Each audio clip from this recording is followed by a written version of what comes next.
Hello friends, welcome to Fresh Mind Traders. இப்போ நம்ம இந்த பேசிக்ஸ் ஆஃப் ஸ்டாக் மார்க்கெட் அப்படிங்கிற சீரீஸ் ஸ்டார்ட் பண்ணியிருக்கோம்.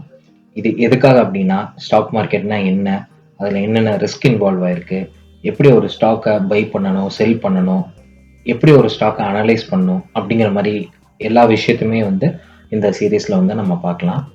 இந்த ஃபர்ஸ்ட் வீடியோவில் நம்ம இன்ஃப்ளேஷன்னா என்ன, இந்தியாவில் என்னென்ன பெஸ்ட் இன்வெஸ்ட்மெண்ட் ஆப்ஷன்ஸ் இருக்குது, அது எவ்வளோ பர்சன்டேஜ் ரிட்டர்ன்ஸ் தரும், எதுக்காக நம்ம ஸ்டாக் மார்க்கெட்டில் இன்வெஸ்ட் பண்ணணும், யார் பண்ணணும் அப்படிங்கிற எல்லா இதையுமே இந்த வீடியோவில் நம்ம பார்க்கலாம். எந்த ஒரு இன்வெஸ்ட்மெண்ட் பண்ணுறதுக்கு முன்னாடி நம்ம முக்கியமாக தெரிஞ்சுக்க வேண்டிய விஷயம் இன்ஃப்ளேஷன்னா என்ன, டீஃப்ளேஷன்னா என்ன, இதை பற்றி கொஞ்சம் டீட்டெயிலாக பார்ப்போம். இன்ஃப்ளேஷன் அப்படிங்கிறது ஒரு பொருளோட விலை குறிப்பிட்ட டைம் பீரியட்ல எவ்வளவு இன்க்ரீஸ் ஆகுது அப்படின்னு சொல்றதுக்கு பேரு தான் இன்ஃப்ளேஷன் அப்படின்னு சொல்லுவாங்க. ஃபார் எக்ஸாம்பிள், இன்னைக்கு ஒரு பொருளை 100 ரூபாய்க்கு வாங்குறீங்க, அதே பொருளை அடுத்த வருஷத்துக்கு 105 ரூபாய்க்கு வாங்குனீங்க அப்படின்னா அந்த இன்க்ரீஸ் நம்ம இன்ஃப்ளேஷன் சொல்லுவோம். இந்த இன்ஃப்ளேஷன் நம்மளோட டே டு டே லைஃப்ல நம்ம எல்லா விஷயத்திலுமே பார்ப்போம். ஃபார் எக்ஸாம்பிள், நீங்க வாங்குற காய்கறியா இருக்கட்டும், இல்ல நீங்க சாப்பிட்ற ஃபுட்டா, பெட்ரோல், இது நீங்க வாங்குற ட்ரெஸ், காஸ்ட் ஆஃப் லிவிங், இது எல்லாத்திலுமே பாத்தீங்கன்னா நம்மள இன்ஃப்ளேஷன் நம்ம ரியலைஸ் பண்ணுவோம். அதே மாதிரி டியூ டு இன்ஃப்ளேஷன் நீங்க ஒரு 20-30 வருஷத்துக்கு முன்னாடி ஒரு 10,000 ரூபாய் வச்சிருக்கீங்க அப்படின்னா இன்னைக்கு அதோட மதிப்பு பாத்தீங்கன்னா ஒரு 500 ரூபாய் தான் இருக்கும். இதுதான் இன்ஃப்ளேஷனோட எஃபெக்ட். இந்த சார்ட் பாத்தீங்க அப்படின்னா லாஸ்ட் 30-40 இயர்ஸ்ல இந்தியாவோட இன்ஃப்ளேஷன் ரேட் எப்படி இருக்கு அப்படிங்கிற சொல்ற சார்ட். ஆன் அன் ஆவரேஜ் இந்தியாவில் இன்ஃப்ளேஷன் ரேட் எவ்ரி இயர் எவ்வளோ இருக்கும் அப்படின்னு சொல்றாங்க அப்படின்னா 5 to 6% இருக்கும்.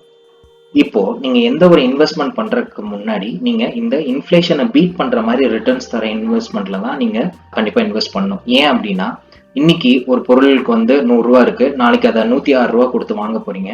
ஆனா நீங்க பண்ண அதே 100 ரூபா நீங்க பண்ண இன்வெஸ்ட்மெண்ட்ல வெறும் 104 ரூபா தான் உங்களுக்கு தருது அப்படின்னா உங்களுக்கு பாத்தீங்கன்னா அது இன்ஃப்ளேஷனவே பீட் பண்ணல.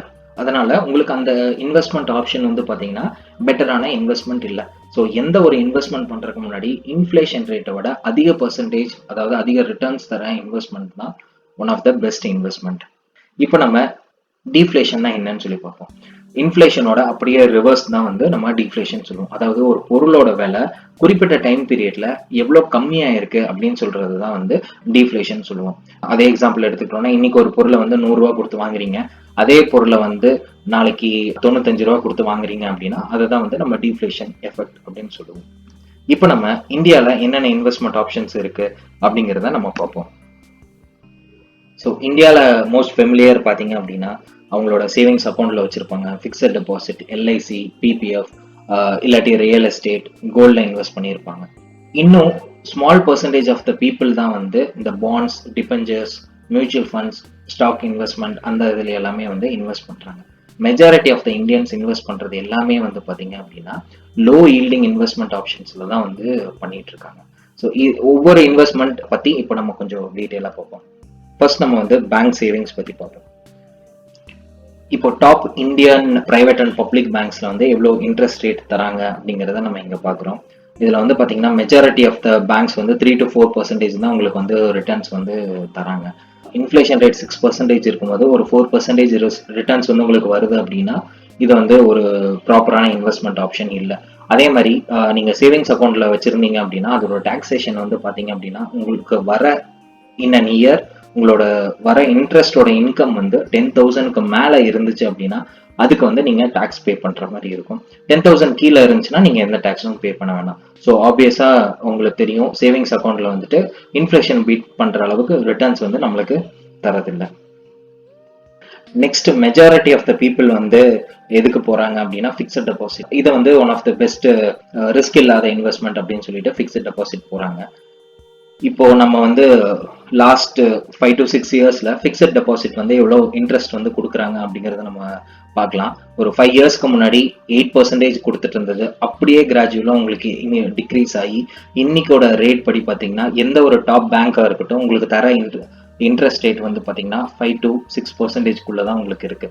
ஸ்டில் இதுவும் பாத்தீங்க அப்படின்னா உங்களுக்கு இன்ஃப்ளேஷன் வந்து பீட் பண்ற ரிட்டர்ன் மாதிரி இருக்காது. ஆனா லாங் ரன் நீங்க வந்து ஒரு 10 வருஷம் வந்து ஃபிக்ஸட் டெபாசிட்ல இன்வெஸ்ட் பண்றீங்க அப்படின்னா உங்களோட இன்ஃப்ளேஷன் வந்து கண்டிப்பா இது வந்து பீட் பண்ணாது. அதுவும் இல்லாம one of the major drawback with fixed deposit வந்து என்ன அப்படின்னா உங்களோட இன்ட்ரெஸ்ட் இன்கம் வந்து ஃபுல்லி டாக்ஸபிள். உங்களுக்கு எவ்வளவு இன்ட்ரெஸ்ட் அதுல இன்கமா வருதோ அது எல்லாமே வந்து உங்களோட டாக்ஸ் ஸ்லாப் படி நீங்க வந்து இன்ட்ரெஸ்ட் வந்து பே பண்ணியே ஆகணும். நெக்ஸ்ட் நம்ம பார்க்க போறது வந்து LIC insurance. Majority of the people வந்து எல்ஐசி இன்சூரன்ஸ் வந்து ஒன் ஆஃப் த இன்வெஸ்ட்மெண்ட் அதே மாதிரி இன்சூரன்ஸா வந்து பாக்குறாங்க. இதுல வந்து பாத்தீங்கன்னா உங்களுக்கு டெத் பெனிஃபிட்ல இருந்து எல்லாமே தராங்க. ஒரு காலத்துக்கு முன்னாடி வந்து பாத்தீங்கன்னா எல்ஐசி தான் வந்து எல்லாத்துக்குமே தெரிஞ்ச ஃபெமிலியர் இன்வெஸ்ட்மெண்ட் ஆப்ஷனா இருந்துச்சு. ஏன் அப்படின்னா நிறைய ஏஜென்ட்ஸ் இருந்தாங்க, யாரை பார்த்தாலும் எல்ஐசி எல்ஐசின்னு சொல்லிட்டு அந்த அந்த டைம் பீரியட்ல அதுதான் ஒன் ஆஃப் த டாப் இன்வெஸ்ட்மெண்ட்டா அவேர்னஸ் வந்து இருந்துச்சு. அதனால இன்னுமே நிறைய பேர் வந்து எல்ஐசி தான் சேஃப் பெட்னு நினைக்கிறாங்க. ஆனா அது கண்டிப்பா இல்ல. நீங்க ஒரு பாலிசி போடுறீங்க அப்படின்னா அது வந்து ஒரு 20-25 இயர்ஸ்க்கு அப்புறம் அந்த பாலிசி உங்க அமௌண்ட் வரும்போது கண்டிப்பா அதோட ரிட்டர்ன்ஸ் நீங்க கால்குலேட் பண்ணி பாத்தீங்க அப்படின்னா இன்க்ளூடிங் போனஸ் எது கொடுத்தாலுமே உங்களுக்கு வர ரிட்டர்ன்ஸ் வந்து பாத்தீங்கன்னா 5% மேல வந்து கண்டிப்பா உங்களால வந்து ரிட்டர்ன்ஸ் வந்து உங்களுக்கு எல்ஐசில இருந்து தராது. ஸோ நீங்க வந்து ஒரு இன்சூரன்ஸும் எனக்கு வேணும், அதே இதை எனக்கு இன்வெஸ்ட்மெண்ட்டாகவும் வேணும்னு நினைச்சீங்கன்னா எல்ஐசி வந்து நாட் அ பெஸ்ட் ஆப்ஷன். அதுக்கு நீங்க என்ன பண்ணணும்னா ஒரு டேர்ம் இன்சூரன்ஸ் மாதிரி தனியா ஒன்று எடுத்துட்டு உங்களோட இன்வெஸ்ட்மெண்ட்டை வேற எங்கேயாச்சும் வந்து யூஸ் பண்ணலாம். ஸோ நெக்ஸ்ட் திங் வந்து எல்லாருமே இப்போதைக்கு ஓரளவுக்கு டீசென்டான ரிட்டர்ன்ஸ் தரது வந்து பாத்தீங்கன்னா பிபிஎஃப் தான். இதை பத்தி கொஞ்சம் டீட்டெயிலா பார்ப்போம். இப்போ பிபிஎஃப்ல வந்து பாத்தீங்க அப்படின்னா உங்களுக்கு வந்து லாக்இன் பீரியட் 15 இயர்ஸ் இருக்கும். அதே மாதிரி நீங்க இதுல வந்து கேரண்டீடு ரிட்டர்ன் வந்து உங்களுக்கு வரும். இதுல வந்து மார்க்கெட் ரிஸ்க் அந்த மாதிரி எல்லாம் எதுவுமே இருக்காது. ஸோ அப்படி இருக்கும்போது உங்களுக்கு வந்து இது யாரெல்லாம் லோ ரிஸ்க் எடுக்கணும்னு நினைக்கிறீங்களோ அவங்களுக்கு வந்து இந்த பிபிஎஃப் வந்து one of the best investment option. அதே மாதிரி வந்து பாத்தீங்கன்னா இதை வந்து நீங்க டாக்ஸ் பெனிஃபிட்டுக்காகவும் நீங்க வந்து காமிக்கலாம். 80Cல வந்து அப் டு 1.5 லேக் வரைக்கும் நீங்க இதை வந்து காமிக்கலாம். அதுவும் இல்லாம இதோட பெஸ்ட் அட்வான்டேஜ் என்ன அப்படின்னா நீங்க பிபிஎஃப்ல இன்வெஸ்ட் பண்ணீங்க அப்படின்னா எதுவுமே வந்து உங்களுக்கு டாக்ஸபிள் இல்லை. அதாவது உங்களோட இன்ட்ரெஸ்ட் இன்கமா இருக்கட்டும் இல்ல நீங்க இன்வெஸ்ட் பண்ண அமௌண்ட்டா இருக்கட்டும் எதுவுமே வந்து உங்களுக்கு டாக்ஸ் இல்லை. இந்த பிபிஎஃப் இதுக்கு அகேன்ஸ்டா நீங்க லோன் வேணும்னாலும் நீங்க எடுத்துக்கலாம். அதே மாதிரி ஃபியூ இயர்ஸ்க்கு அப்புறம் நீங்க இதை பார்ஷியல் வித்ரா பண்றதுனாலும் பண்ணிக்கலாம். ஆனா கரண்ட் சுச்சுவேஷன் ஒரு வயசானவங்க இருக்காங்க, ஒரு ரிட்டையர்மெண்ட் ஏஜ்ல இருக்காங்க, அவங்களுக்கு வந்து எனக்கு மார்க்கெட்டோட ரிஸ்க் வேணாம், எனக்கு ஒரு சேஃபஸ்ட் இன்வெஸ்ட்மெண்ட் ஏதாச்சும் ஒன்று பண்ணணும் அப்படின்னு நினைச்சாங்க அப்படின்னா அவங்களுக்கு வந்து பிபிஎஃப் வந்து one of the best option. உங்களுக்கு பிபிஎஃப் பத்தி இன்னும் டீட்டெயிலா ஏதாச்சும் டீடைல்ஸ் தெரியணும் அப்படின்னா கீழே கமெண்ட்ஸ்ல வந்து நீங்க போடுங்க. இதுக்காக டெடிகேட்டட் வீடியோ வேணாலும் நம்ம தனியா பண்ணலாம். ஸோ இப்போ ரீசெண்ட் டைம்ஸ்ல நம்ம இதுதான் பிபிஎஃப் ஓட ரேட்ஸ். இப்போ ஸ்டில் நம்மளுக்கு கிராஜுவலா இந்த பிபிஎஃப் ரேட்ஸ் வந்து குறைஞ்சிட்டே தான் வருது. இருந்தாலுமே இப்போ 7% தருது. ஸ்டில் இது வந்து இன்ஃபிளேஷனோட 1 or 2% வந்து உங்களுக்கு அதிக ரிட்டர்ன்ஸ் தரும். நெக்ஸ்ட் நம்ம பார்க்க போறது வந்து ரியல் எஸ்டேட். இந்தியால நிறைய பேர் வந்து லேண்ட் இருந்துச்சு அப்படின்னா அதுதான் வந்து ஒரு பெரிய சொத்து, பிரஸ்டீஜியஸா வந்து நினைப்பாங்க. But 2012 and 13 real estate bubble இதானதுக்கு அப்புறம் அந்த செக்டாரே பாத்தீங்கன்னா இன்னுமே அதனால வந்து அந்த இதுல இருந்து மீண்டு வர முடியல. ரியல் எஸ்டேட் இன்னுமே ஸ்டில் டவுனா தான் இருக்கு. நிறைய சிட்டிஸ்ல வந்து பாத்தீங்கன்னா இன்னும் அன்பினிஷ்டு கன்ஸ்ட்ரக்ஷன் பில்டிங்ஸ் தான் நிறைய இருக்கு. நிறைய பிளாட்ஸ் வந்து சேல் ஆகல. மும்பை, பூனே இந்த மாதிரி இடத்துல எல்லாம் பாத்தீங்கன்னா இந்த ரியல் எஸ்டேட் வந்து ரொம்பவே அடி வாங்கி இருக்கு. Real estate one of the best option தான். இருந்தாலுமே அதோட நெகட்டிவ் சைடு வந்து பாத்தீங்க அப்படின்னா உங்களுக்கு வந்து லிக்விடிட்டி இருக்காது. ஃபார் எக்ஸாம்பிள் நீங்க வந்து ஒரு மியூச்சுவல் ஃபண்ட்லயோ இல்ல ஒரு ஸ்டாக்ஸ்லயோ இல்ல சேவிங்ஸ் அக்கௌண்ட்ல நீங்க வச்சிருந்தாலுமே எனக்கு திடீர்னு எமர்ஜென்சி எனக்கு ஏதாவது ஒரு அமௌண்ட் வேணும்னாலுமே நம்ம வந்து அதை டக்குன்னு 2-3 நாளா நம்மளுக்கு வந்து அமௌண்ட் வந்து கையில வந்துடும். ஆனா ரியல் எஸ்டேட் வந்து அந்த மாதிரி இல்லை. உங்களுக்கு ஒரு ப்ராப்பர்ட்டியை நீங்க செல் பண்ணோம் அப்படின்னா அதோட நல்ல பிரைஸ் வர வரைக்கும் நீங்க வந்து வெயிட் பண்ற மாதிரி இருக்கும். அதே மாதிரி இதோட ரெஜிஸ்ட்ரேஷன் அப்படிங்கிற அந்த ப்ராசஸ் எல்லாமே வந்து பெரிய ப்ராசஸ். சில டைம் நீங்க ப்ராப்பர்ட்டி செல் பண்றதுக்கு பாத்தீங்கன்னா 1 or 2 இயர்ஸ் கூட உங்களுக்கு எடுக்கலாம். ஸோ அந்த லிக்விடிட்டி வந்து ஒன் ஆஃப் த கன்சர்ன். அதே மாதிரி டைம் கன்சூமிங். டாக்ஸும் பாத்தீங்கன்னா உங்களுக்கு ரெஜிஸ்ட்ரேஷன் ஃபீஸ் அது இதுன்னு சொல்லிட்டு உங்களுக்கு கடைசியில வர ரிட்டர்ன்ஸ் வந்து பாத்தீங்க அப்படின்னா ரொம்ப பெரிய ரிட்டர்ன்ஸ் வந்து உங்களுக்கு ரியல் எஸ்டேட்ல இருந்து நம்ம எதிர்பார்க்க முடியாது. Next one of trending investment இப்போ கரண்ட் பீரியட்ல வந்து பாத்தீங்க அப்படின்னா அது கோல்டு தான். ஸோ கோல்டு ஆல்வேஸ் வந்து ஒன் ஆஃப் த இன்வெஸ்ட்மெண்ட் உங்க போர்ட்ஃபோலியோல கண்டிப்பா இருக்க வேண்டிய இன்வெஸ்ட்மெண்ட். ஏன் அப்படின்னா எப்பெல்லாம் ஸ்டாக் மார்க்கெட் கிராஷ் ஆகுதோ அப்ப எல்லா இன்வெஸ்ட்மெண்ட்டுமே எடுத்துட்டு போய் கோல்ட்ல தான் வந்து இன்வெஸ்ட் பண்ணுவாங்க. ஸோ எப்பவுமே இது நடக்கும். ஸ்டாக் மார்க்கெட் கிராஷ் ஆகுது அப்படின்னா கோல்டோட பிரைஸ் எல்லாமே ஏறும். அதே மாதிரி ஸ்டாக் மார்க்கெட் நல்லா பூம் ஆகும் போது உங்களுக்கு கோல்ட் பிரைஸ் வந்து ஃபாலோ ஆகும். இதுதான் ஹிஸ்டாரிக்கலா வந்து நடந்தது.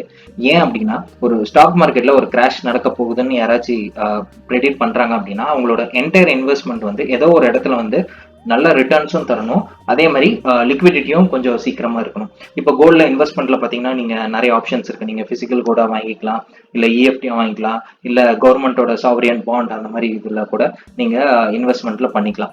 ஸோ என்ன பண்ணுவாங்க அப்படின்னா, ஒரு மார்க்கெட் கிராஷ் ஆகும்போது அவங்களோட டோட்டல் இன்வெஸ்ட்மெண்ட்ஸை எடுத்துட்டு போய் அப்படியே கோல்டுக்கு வந்து ஸ்விட்ச் பண்ணுவாங்க. ஸோ எப்போ அந்த மார்க்கெட் எல்லாம் கிராஷ் ஆகி அதை உங்களுக்கு வந்து ஒரு கரெக்ஷன் எல்லாமே முடிஞ்சதுக்கு அப்புறம் எப்போ திரும்பி மார்க்கெட் வந்து பூம் ஆக போகுதுன்னு நினைக்கிறாங்களோ அப்போ அவங்களோட கோல்டோட இன்வெஸ்ட்மெண்ட் எல்லாத்தையுமே எடுத்துட்டு போய் ஸ்டாக் மார்க்கெட்ல இன்வெஸ்ட் பண்ணுவாங்க. ஸோ அடுத்த இன்வெஸ்ட்மெண்ட் ஆப்ஷன் வந்து பார்த்தீங்க அப்படின்னா பாண்ட்ஸ் அண்ட் டிபெஞ்சர்ஸ். ஸோ இது வந்து ஒன் ஆஃப் குட் ரிட்டர்ன் தர இன்வெஸ்ட்மெண்ட் தான். ஹை லெவலில் சொல்லணும் அப்படின்னா பாண்ட்ஸுங்கிறது ஒரு டெப்ட் இன்ஸ்ட்ருமெண்ட். இப்போ ஒரு கம்பெனிக்கு வந்து காசு தேவைப்படும் அப்படின்னா அவங்க என்ன பண்ணலாம் அப்படின்னா பேங்க்ல இருந்து லோன் இது பண்ணலாம், இல்லை அவங்க வந்து பாண்ட்ஸை வந்து இஷ்யூ பண்ணுவாங்க. ஸோ பாண்ட்ஸை இஷ்யூ பண்ணாங்க அப்படின்னா ஸோ பாரோவர்ஸ்க்கு என்ன சொல்லுவாங்க அப்படின்னா, எங்களோட பாண்ட் வந்து மெச்சூரிட்டி வந்து 3 இயர்ஸ் 5 இயர்ஸ் 10 இயர்ஸ் 7 இயர்ஸ் அப்படிங்கிற மாதிரி டிஃப்ரெண்ட் பாண்ட்ஸுக்கு டிஃப்ரெண்ட் மெச்சூரிட்டி பீரியட் இருக்கும். ஒரு இந்த பாண்ட் நீங்கள் வாங்கணும் அப்படின்னா ஒரு 50,000 ஆர் 1 lakh வந்து இன்வெஸ்ட்மெண்ட் அமௌண்ட் இருக்கும். இதை பண்ணீங்க அப்படின்னா எவ்ரி இயர் வந்து நாங்கள் ஃபிக்ஸடு இன்ட்ரெஸ்ட் வந்து உங்களுக்கு தருவோம். அதாவது 8% இருக்கலாம், 10% இந்த மாதிரி வந்து ஒரு ஃபிக்ஸடு இன்ட்ரெஸ்ட் வந்து இந்த பாண்டுக்கு வந்து இஷ்யூ பண்ணுவாங்க. ஒரு இன்வெஸ்டருக்கு இது வந்து ஒரு கரெக்டான இன்வெஸ்ட்மெண்ட் ஆப்ஷன். ஏன் அப்படின்னா உங்களுக்கு வந்து எவ்ரி இயர் வந்து உங்களுக்கு அந்த ஃபிக்ஸடு இன்ட்ரெஸ்ட் அவங்க எவ்வளோ சொல்றாங்களோ அது வந்து உங்களுக்கு வந்துட்டே தான் இருக்கும். அதுக்குன்னு சொல்லிட்டு எல்லா பாண்டுமே வந்து சேஃப்னு சொல்ல முடியாது. சில சப்போஸ் அந்த கம்பெனி வந்து டிஃபால்ட் ஆயிருச்சு, பேங்க்ரப்சி ஃபைல் பண்ணிட்டாங்க, இல்லை அந்த அவங்க சொல்ற இன்ட்ரெஸ்ட் ரேட்டை வந்து அவங்களால கொடுக்க முடியல அப்படின்னா ஸ்டில் வந்து அது இன்வெஸ்டருக்கோட ரிஸ்க் தான். இதுல ரிஸ்க் இருக்கு. ஸோ எப்பவுமே ஒரு பாண்ட்ஸ் நீங்க வாங்கும் போது வந்து ஒரு நல்ல கம்பெனியா இல்லை கவர்மெண்ட் பாண்ட்ஸ் வந்து நீங்க கான்ஃபிடென்ட்டா அந்த பாண்ட்ஸ்ல வந்து இன்வெஸ்ட் பண்ணலாம். டிபெஞ்சர்ஸ் வந்து கிட்டத்தட்ட பாண்ட் மாதிரி தான். ஸோ இது வந்து அன்செக்யூர்ட் பாண்டுன்னு சொல்லுவாங்க. ஸோ பாண்ட்ஸ் அண்ட் டிபெஞ்சர்ஸ் பத்தி உங்களுக்கு இன்னும் டீட்டெயிலாக தெரியணும் அப்படின்னா கீழே கமெண்ட் பண்ணுங்க, நான் இதுக்கான தனியாக வீடியோ போடுறோம். ஸோ நெக்ஸ்ட் ஆப்ஷன் வந்து மியூச்சுவல் ஃபண்ட். மியூச்சுவல் ஃபண்ட் வந்து எனக்கு வந்து ஸ்டாக் மார்க்கெட் பற்றி எதுவுமே தெரியாது, ஆனால் நான் வந்து ஸ்டாக்ஸில் இன்வெஸ்ட் பண்ணணும்னு நினைக்கிறவங்களுக்கு one of the very best investment option வந்து பார்த்தீங்கன்னா மியூச்சுவல் ஃபண்ட் இதுதான். ஏன் அப்படின்னா நீங்கள் வந்து ஸ்டாக்ஸ் வாங்குறீங்க அப்படின்னா அதோட ஃபண்டமெண்டல் அனலைசிஸ்லேருந்து எல்லாத்தையுமே வந்து நீங்கள் அனலைஸ் பண்ணிட்டு இருக்கணும். எனக்கு டைம் இல்லை, பட் எனக்கு ஒரு டீசென்டான ரிட்டர்ன்ஸ் ஒரு 10 to 12% வந்து எனக்கு ரிட்டர்ன்ஸ் வரணும் அப்படின்னு நினச்சிங்க அப்படின்னா mutual fund is one of the best investment options. So mutual fund எப்படி ஒர்க் ஆகும் அப்படின்னா நீங்கள் இதில் வந்து ஒரு மினிமம் 500 rupeesலேருந்தே உங்களோட இன்வெஸ்ட்மெண்ட் வந்து ஸ்டார்ட் பண்ணிக்கலாம். இதுக்கு வந்து நீங்கள் பெரிய இன்வெஸ்ட்மெண்ட் வந்து பண்ணணுங்கிற அவசியமே இல்லை. இந்த மியூச்சுவல் ஃபண்ட் ஹவுஸ் என்ன பண்ணுவாங்க அப்படின்னா ஒரு சின்ன சின்ன இன்வெஸ்டர்ஸ் யாரெல்லாம் இதில் இன்ட்ரெஸ்டடாக இருக்காங்களோ, இந்த மியூச்சுவல் ஃபண்டில் இன்வெஸ்ட் பண்ணணும்னு நினைக்கிறாங்களோ அவங்க வந்து அவங்க கிட்ட இருந்து மணி கலெக்ட் பண்ணுவாங்க. அதான் நான் சொன்ன மாதிரி 500 rupeesலேருந்து உங்களுக்கு ஸ்டார்ட் ஆகுது. நீங்கள் அதை மந்த்லி எவ்வளோ வேணாலும் நீங்கள் பண்ணலாம், இல்லை ஒன் டைம் இன்வெஸ்ட்மெண்ட்டாகவும் பண்ணலாம். ஸோ அவங்க என்ன பண்ணுவாங்கன்னா இந்த மணி எல்லாம் எடுத்துட்டு போய் ஒரு ஸ்டாக்ஸ்லயோ இல்லை நம்ம பேசுன மாதிரி பாண்ட்ஸ்லயோ இல்லை மணி மார்க்கெட் இன்ஸ்ட்ருமெண்ட் இன்னும் நிறைய ஆப்ஷன்ஸ் எல்லாமே இருக்கு, அதுல எல்லாமே போய் அவங்க இன்வெஸ்ட் பண்ணுவாங்க. அவங்க ஒரு ரிசர்ச் பண்ணி எந்த பாண்ட்ஸ்ல போட்டால் கரெக்டாக இருக்கும், எந்த ஸ்டாக்ஸ் வாங்கினா நல்ல ஒரு ரிட்டர்ன்ஸ் தரும்னு சொல்லிட்டு அவங்க வந்து அந்த இன்வெஸ்ட்மெண்ட் ப்ராடக்ட்ல போய் இன்வெஸ்ட் பண்ணுவாங்க. பண்ணிட்டு அதுல என்ன ரிட்டர்ன்ஸ் உங்களுக்கு வருதோ அதை வந்து நம்ம இன்வெஸ்டர்ஸ்க்கு வந்து நம்மளுக்கு திருப்பி தருவாங்க வித் சின்ன சார்ஜஸ். அதை ஒரு எக்ஸ்பென்ஸ் ரேஷியோன்னு சொல்லுவாங்க. அதை அவங்க எல்லாமே பண்றதுக்காக அவங்க ஒரு சின்ன பர்சன்டேஜ், யூஸ்வலி பாத்தீங்கன்னா ஒரு 1% அந்த மாதிரி சார்ஜஸ் வந்து அவங்களுக்கு போகும். ஸ்டில் இது வந்து பாத்தீங்க அப்படின்னா one of the better investment options mutual fund அப்படிங்கிறது. ஸோ மியூச்சுவல் ஃபண்டுங்கிறதும் பெரிய டாபிக், இதை பத்தி நம்ம தனியா ஒரு சீரீஸ் பண்றதுனாலுமே பண்ணலாம். நெக்ஸ்ட் நம்ம பார்க்க போகிறது வந்து ஈக்விட்டி ஆர் ஸ்டாக் இன்வெஸ்ட்மெண்ட்னா என்னன்னு சொல்லி பார்க்கலாம்.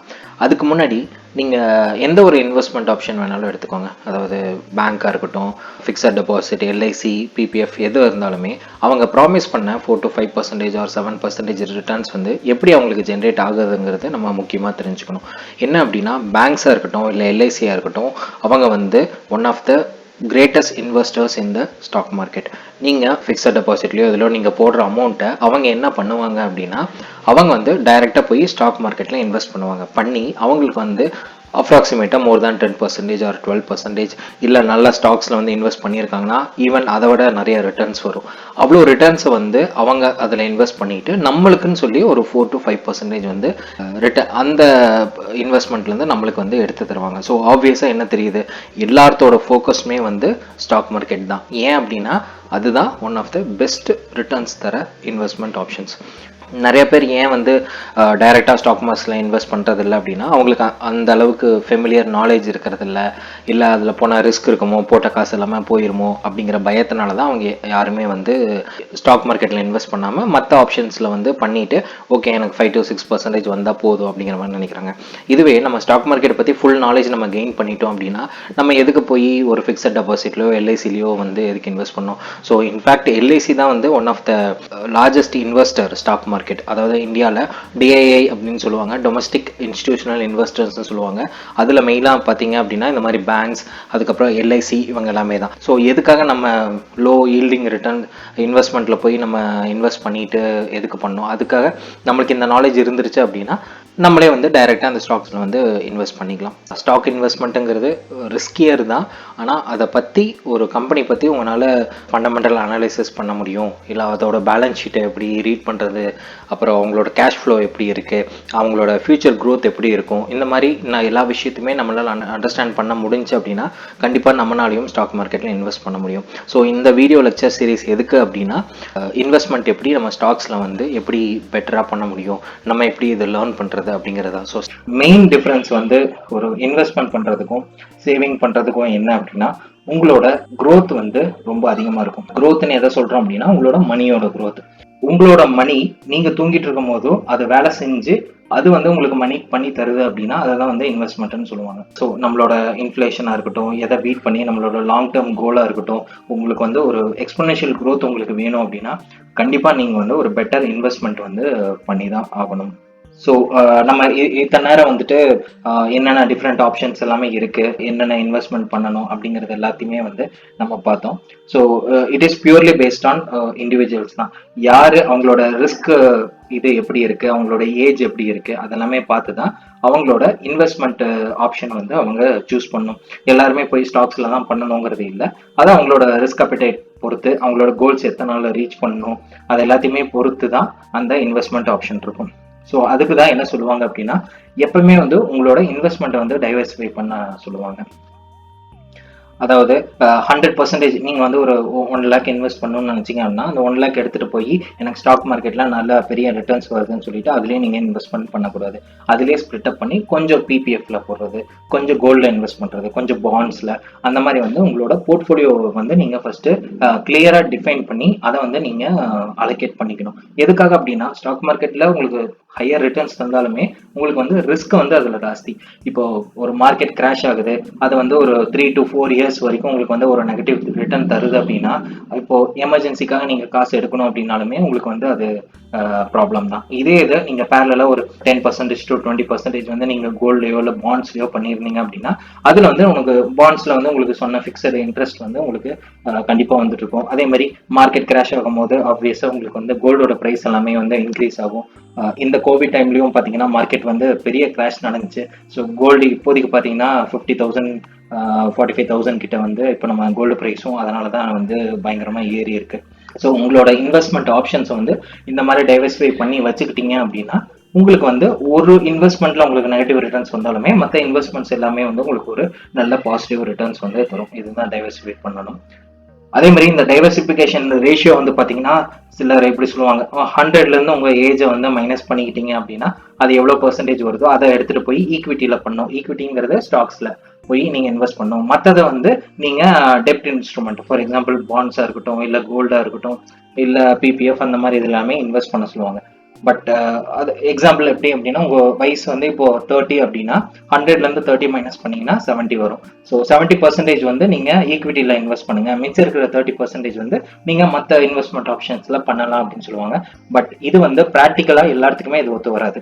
ஏன் அப்படின்னா ஒரு 30 வயசு ஒருத்தங்க இருக்காங்க, அவங்களுக்கு வந்து பாத்தீங்கன்னா வேற வெல்த் எதுவுமே இல்லை, ஒரு பேக்கப் ஆப்ஷன் இல்லை, ஃபேமிலி டிபெண்ட் எல்லாத்தையுமே வந்து அவங்க தான் பார்த்துட்டு இருக்காங்க அப்படின்னா அவங்க வந்து 70% எடுத்துட்டு போய் ஸ்டாக்ஸ்ல இன்வெஸ்ட் பண்றது ஒன் ஆஃப் த பெஸ்ட் ஆப்ஷனா இருக்காது. ஏன் அப்படின்னா அவங்களுக்கு எமர்ஜென்சிக்கு காசு வேணும், இவங்க தான் ஒன்லி சோர்ஸா கூட இருக்கலாம், அந்த வீட்டில் இன்கம் தர சோர்ஸா இருக்கலாம். ஸோ அப்படி இருக்கும்போது 70%ல போட்டு ரிஸ்க் வந்து அந்த இடத்துல அதிகமா எடுக்கக்கூடாது. ஸோ அவங்க என்ன பண்ணலாம் அப்படின்னா டெப்ட் இன்ஸ்ட்ருமெண்ட்ல அவங்க அதிகமா போடலாம். இப்போ ஒருத்தர் வந்து இப்போ ரிட்டையர்மெண்ட் ஏஜ்ல இருக்காரு, 70 வயசுல இருக்காரு அப்படின்னா ஸோ அந்த கால்குலேஷன் படி பார்த்தீங்கன்னா 30% வந்து நீங்க ஈக்விட்டியில போடலாம், ஆனால் 70% வந்து டெப்ட் இன்ஸ்ட்ருமெண்ட்ல போடுற மாதிரி சொல்லுவாங்க. இப்போ அதே ரிட்டையர்மெண்ட் ஆகிற பர்சன் வந்து ஃபுல்லாக வெல்த் ஆல்ரெடி வச்சிருக்காரு. ஸோ அவர் இப்போ ரிஸ்க் எடுக்கிறது எல்லாமே வந்து பார்த்தீங்கன்னா அவரோட பேர பசங்களுக்கு அந்த மாதிரி அவர் ரிஸ்க் எடுக்கிறாரு அப்படின்னா அவரோட லிமிட் வந்து அவர் டெப்ட் இன்ஸ்ட்ருமெண்ட்ல 70% போடணுங்கிறது இல்லை. அவரோட டிசிஷன் எப்படி வேணாலும் எடுத்துக்கலாம். அலோகேஷன் வந்து ஒவ்வொருத்தருமே அவங்களோட ஹோம்ஒர்க் பண்ணி எவ்வளோ பர்சன்டேஜ் போடலாம்னு சொல்லிட்டு அதை அவங்க டிசைட் பண்ண வேண்டிய விஷயம்.